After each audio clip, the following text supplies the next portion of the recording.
ওয়া'বুদুল্লাহ ওয়া লা তুশরিকু বিহি শাইআ।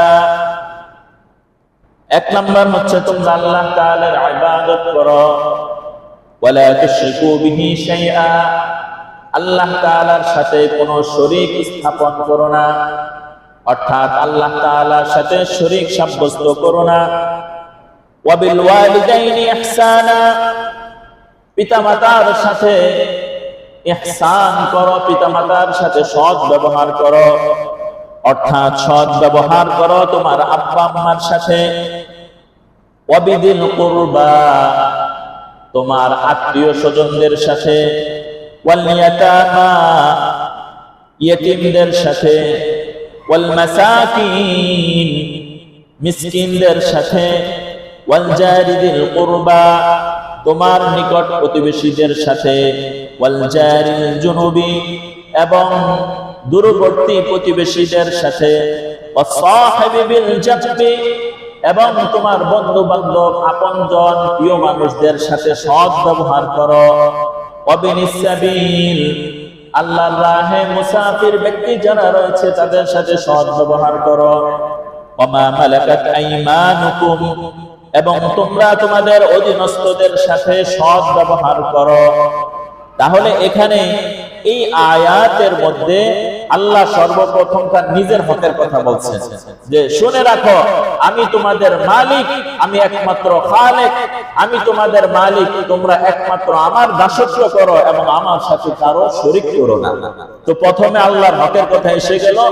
2 নাম্বার দেখেন, পিতা মাতার সাথে হকের আচরণ করা, সৎ ব্যবহার করা, আত্মীয় স্বজনদের সাথে সৎ ব্যবহার করা, ইয়েতিমদের সাথে দয়ার আচরণ করা, মিসকিনদের সাথে সৎ ব্যবহার করা, প্রতিবেশীর সাথে সৎ ব্যবহার করা, প্রতিবেশী থেকে একটু দূরে তাদের সাথে সৎ ব্যবহার করা, বন্ধু বান্ধব আপনজনের সাথে সৎ ব্যবহার করা, মুসাফিরদের সাথে সৎ ব্যবহার করা।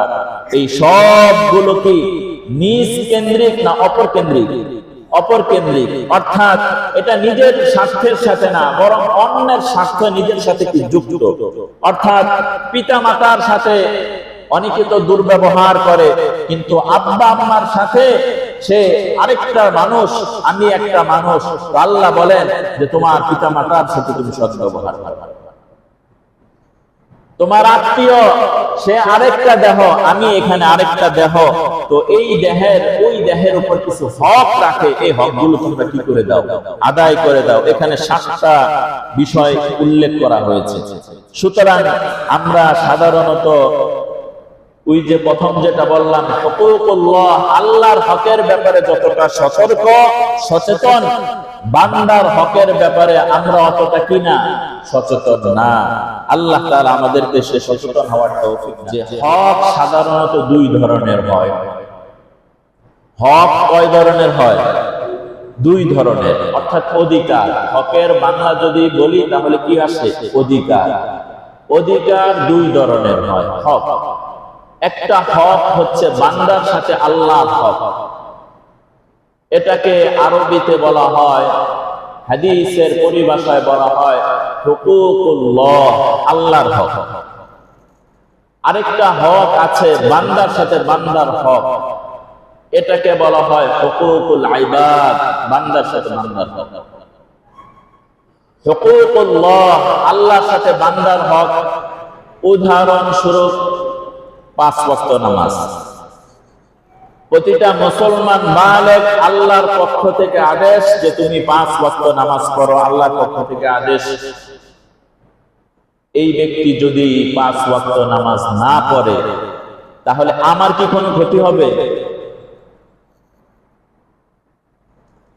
আপনারা 2 ভাই, এক ভাই নামাজ পড়ে আরেক ভাই নামাজ পড়ে না, তাহলে যিনি নামাজ পড়লো না এতে করে কি ওই ভাই কি জাহান্নামে চলে যাবে? না, যিনি আল্লাহর হুকুম পালন করে নাই তো সে আল্লাহর কাছে আর জবাব দিতে হবে। আল্লাহর পক্ষ থেকে আদেশ ছিল নামাজ পড়া, তুমি কেন পড়লে না? একজন ব্যক্তির উপর যাকাত ফরজ, খুব মনোযোগের সাথে শুনেন। একজন ব্যক্তির উপর যাকাত ফরজ, সে জাকাতের পুঙ্খানুপুঙ্খানু হিসাব করে সে জাকাত দেয় নাই, ফাঁকি দিছে। ফাঁকি বলতে জাকাত যে পরিমাণ আসছে ওই পরিমাণ দেয় নাই, আন্দাজে কি দিয়েছে। আরেকটা হচ্ছে পুরা ফাঁকি, ওনার উপর জাকাত ফরজ, উনি ফতুয়া দেয় যে আমার উপর কি না জাকাত ফরজ না, বরং আমি আরো খেতে পারবো। উনি খাওয়ার ধান্দা করতেছে, অথচ ওনার উপর কি হয়ে রয়েছে জাকাত ফরজ হয়ে রয়েছে।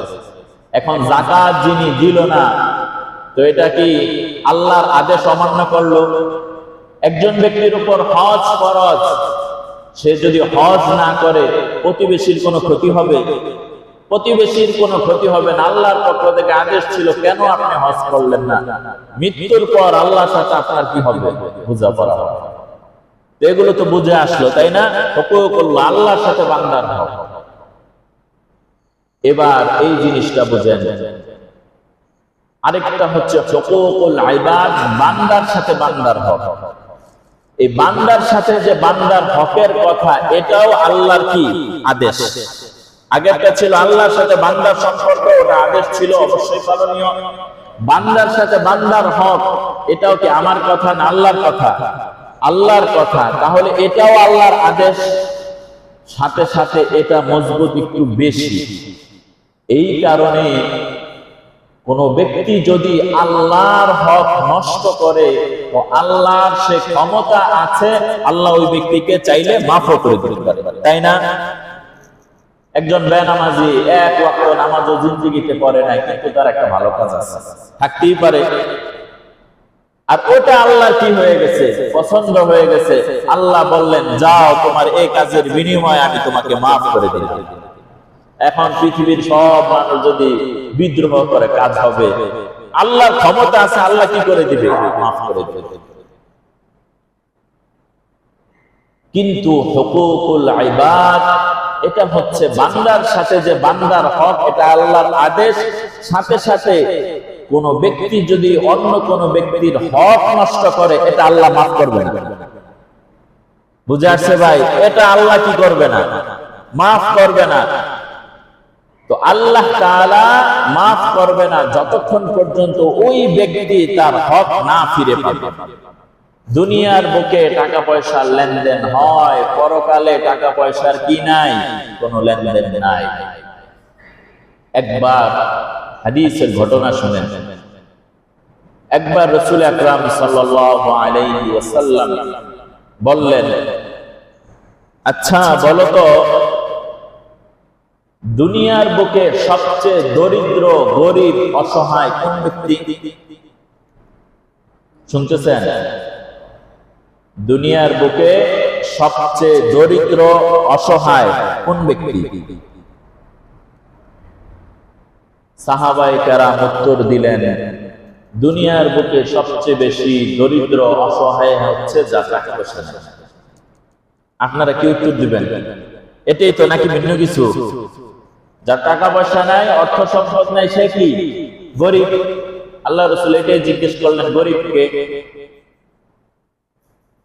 আল্লাহ রাসূল সাল্লাল্লাহু আলাইহি ওয়াসাল্লাম উত্তরে বললেন, গরিব সে না, গরিব হচ্ছে ওই ব্যক্তি যে কিয়ামতের ময়দানে অনেকগুলো নামাজের সওয়াব নিয়ে দাঁড়াবে, অনেকগুলো দান সাদকার সওয়াব নিয়ে দাঁড়াবে, অনেকগুলো হজ আর উমরার সওয়াব নিয়ে দাঁড়াবে। উত্তর মিলল? বলেন না, একটু মিলও নাই, পুরা উল্টা। আমরা জানি নামাজ পড়লে কত সওয়াব, দান করলে কত সওয়াব, হজ করলে কত সওয়াব। তাহলে এতগুলো নেকি নিয়ে আসে জাহান্নামে, হাশরের ময়দানে সে দরিদ্র কিভাবে হবে? সে থাকবে সবচেয়ে ধনী, কারণ তার আমল কি বেশি।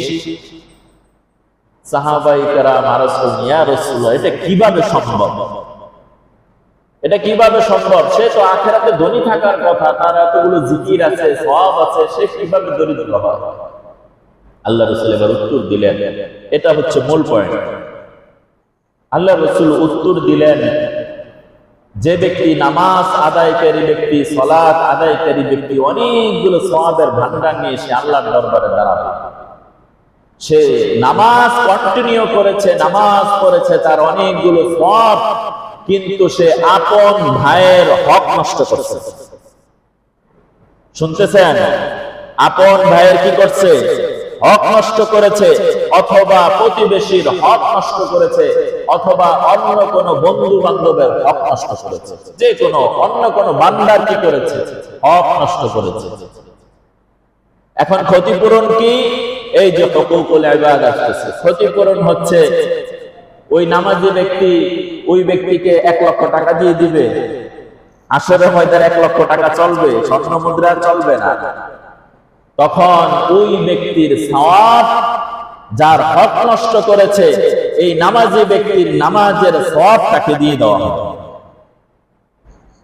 এরপর আরেকজন ব্যক্তি আসবে, এসে বলবে, আল্লাহ, সে তো আমার অমুক হক নষ্ট করেছে, এখন তো নামাজের আর কোনো সওয়াব নাই, নামাজের সওয়াব যা ছিল সে কি দিয়ে দিয়েছে, এখনো সে মোটামুটি মাঝামাঝি আছে। এখন আরেকজন ব্যক্তি যখন আসবে, এসে বলবে, আমার হক নষ্ট করেছে এই ব্যক্তি, এখন তো তার দেওয়ার মতো আর কিছু নাই, সওয়াব যা ছিল সব শেষ। এরপর আল্লাহ বলবেন যে তোমার পাপের বোঝা তার ঘাড়ে চাপিয়ে দেওয়া হলো।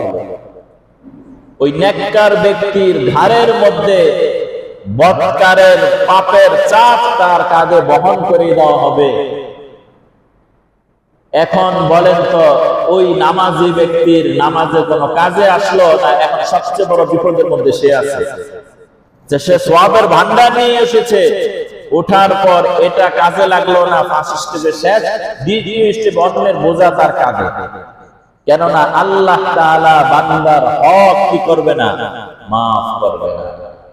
তো আল্লাহ রাসূল বললেন, এবার বুঝে আসলো কিনা সে কিভাবে দরিদ্র হয়। আসলে পরকালে সে অত্যন্ত দরিদ্র হয়ে যাবে। আমরা সাধারণত দেখি আল্লাহর হকের ব্যাপারে আমরা খুব সতর্ক, এটা আলহামদুলিল্লাহ ভালো। আমরা নামাজ পড়ি, যাকাত দেই, দান সদকা করি, নফল ইবাদত করি, রোজা রাখি, তাহাজ্জুদ করি, জিকির আজকার করি, এগুলো যেমন ইবাদত, সাথে সাথে বান্দার প্রতি অন্য বান্দার যে হক আরো গুরুত্বপূর্ণ, এই অনুধাবনটা আমাদের দিলের মধ্যে নাই, এবং এটার সওয়াব যে বেশি, এই অনুধাবন আমাদের মধ্যে কি নাই। যদি মুসলমানের দিলের মধ্যে এটার গুরুত্ব থাকতো, তাহলে এক মুসলমান অন্য মুসলমানের একটা চুলেরও কি করতে পারে না, ক্ষতি করতে পারে না। আল্লাহ তাআলা আমাদেরকে হুকুকুল ইবাদের ব্যাপারে সতর্ক থাকার তৌফিক দান করেন। এখানে আল্লাহ তাআলা কি বলেন শুনেন।